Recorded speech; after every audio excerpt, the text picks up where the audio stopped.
Hello and welcome to Omni Edition Garden City. I'm your host, Dan York, and with me is James Lenze, the director of the Garden City Library. Welcome back to our program. Great to be here, Dan. And we're going to talk about the November 7th election, specifically the library millage renewal that is on the November 7th election. There are a number of things, a number of candidates on the November 7th ballot, as well as a Garden City Roads millage. But specifically, we want to talk about this library millage renewal that appears on the August 7th ballot. First of all, James, explain to folks how long you've been with the Garden City Library. So I've been the director at the Garden City Library since 2013.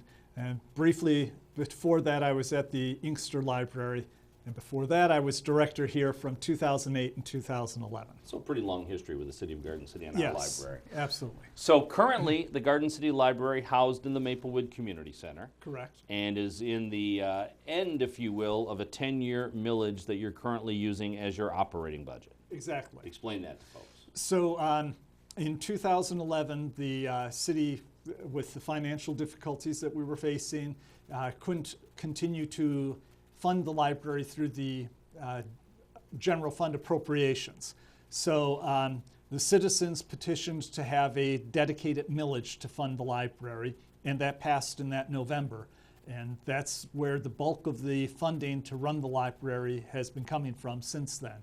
So now we're looking to renew that so that we'll have an additional 10 years of operating funds. So this millage still has how many years left in it currently? So the current millage will extend through 2021. Okay. And we're asking to extend that 10 years more to 2031. So the obvious question, I think the first obvious question is, why do it this early? So we're also hoping to build a new library, as many residents know, and we're trying to do that as best we can with money from outside the community, because we know the community already is hit pretty hard just covering the basic needs that it has. So we're hoping to entice corporations to help build a building for us. And to do that, we have to show them that we have a steady stream of funding, that we're not going to be closing the doors in 3 years. Sure. So once we have that millage extended to 2031, it'll be much easier to get corporate dollars to help with the building. So that would guarantee you a 12 or 13-year run. Exactly. If you're able to get it renewed now. Right. And how has that gone, the process of trying to build a new library? I know that you've had experts come in and give you information and evaluate the situation here in Garden City. What have you learned from that? So we had a team of experts come in to evaluate the size of a library that we would need to serve the needs of this community. And they came up with a number that was a little bit larger than the library board feels appropriate. So the experts felt that we should be building a building of about 18,000 square feet. The library board feels that the library we used to have on Middle Belt Road was 12,000 square feet, and that's really an adequate size. And so that's what we're shooting for. Currently now the library at Maplewood Center that's kind of crammed into a elementary school IMC with some additional space. Yes. How much space do you have now? It's under 7,000 square feet. Okay. And the area that we're needing most for space would be to have a dedicated program room so that we can offer our programs any time of day for large audiences.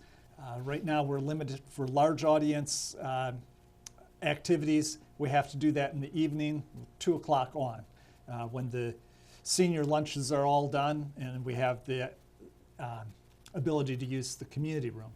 So we need that, and we also need room for people to meet in small groups and study. So we have 2 study tables that each seat 4 people. Once those seats are taken, there's no quiet study for people to use. So those are our main needs. And then the staff back room needs additional space Backstage too. area. Exactly. So this would be, and this is not part of the millage itself, but in the event that a library is built, this would eliminate 2 problems. One, you would have your own space and more of it.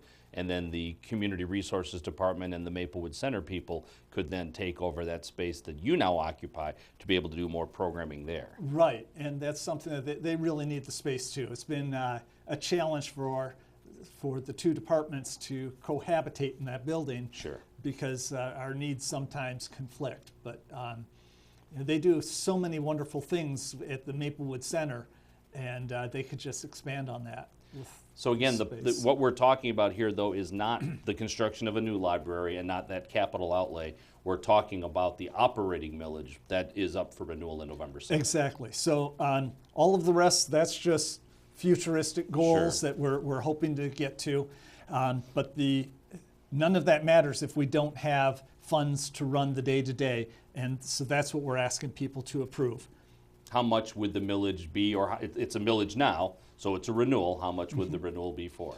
So the original millage was for 1 mil, and the Headley Amendment has caused that to roll back to 0.9811 Really? mil. Okay. So that's what we're asking for renewal.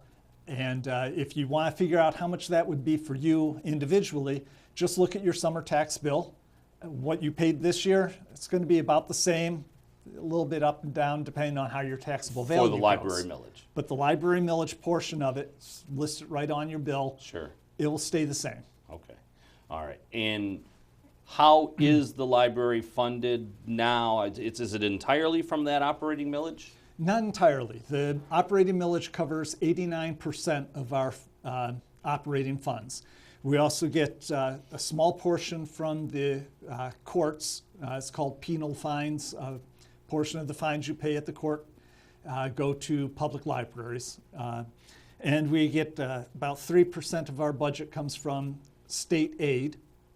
And then we get, for some of our paid services like photocopying and sending faxes and overdue fees. Yeah. That brings in a little bit also. Okay. So 90% of your operating budget comes from this millage. Exactly. Now, because this was established, one of the other things that occurred when this millage was passed is that a library board was formed, and technically that's who you work for. Correct. So the library board is an elected body. All of them are there. You vote for 2 of them every 2 Same years. time as council elections. Right. So so they have staggered terms, but there are 6 members. They're elected, and they hire me. They make determination on the library budget and all of that. And how big of a staff do you have currently? Currently, we have myself, 1 other full-time staff member, and 7 part-time. Okay. So you run pretty lean. We do, yes. And you offer a lot of programs to the community. It's not just going to check out books anymore. Correct. A lot of computer services and programs for youth and for adults. Right, and the number of programs that we offer now is exponentially larger than any time in our history.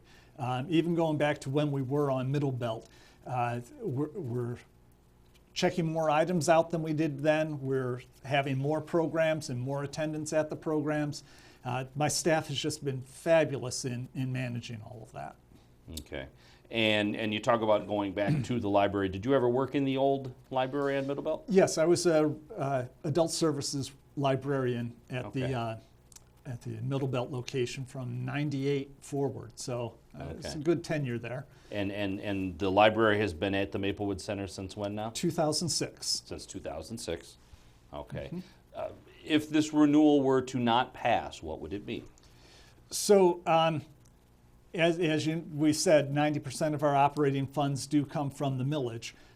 We do have a couple more years under the current millage, so it would not be the end of the world this year for us if the millage didn't pass. But it would hamper our ability to bring in money from outside the community to build a new building. So if it didn't pass this November, the board would probably try to pass something similar at a future election. But I think we see a lot of support in the community. There's a citizens group that's been putting signs up around the city. You may have seen the yellow signs. So I'm seeing a lot of support out there, and I have a real good feeling that the public will approve it again this year. Okay. So again, it's less than 1 mil, and Less- it is a renewal. A renewal, right. All right, very good. Well, I want to thank you very much for coming by to tell people about this millage renewal. Again, our job here not really to tell you whether to vote yes or no, but to let you have the information so you can make your own informed decision. Again, that election is on November 7th. The polls open at 7 o'clock. They close at 8 p.m. There'll be a number of candidates also appearing on that ballot, as well as a City of Garden City roads millage. So make sure that you become informed on all of these items. You can go to the city's website, gardencitymi.org. That is gardencitymi.org, and follow the links to our vote page, where there will be information as well as the sample ballots and everything else. So thank you very much, and good luck with the library. Thanks, Dan. All right, I'm Dan York. Thanks for watching, and good night, everybody.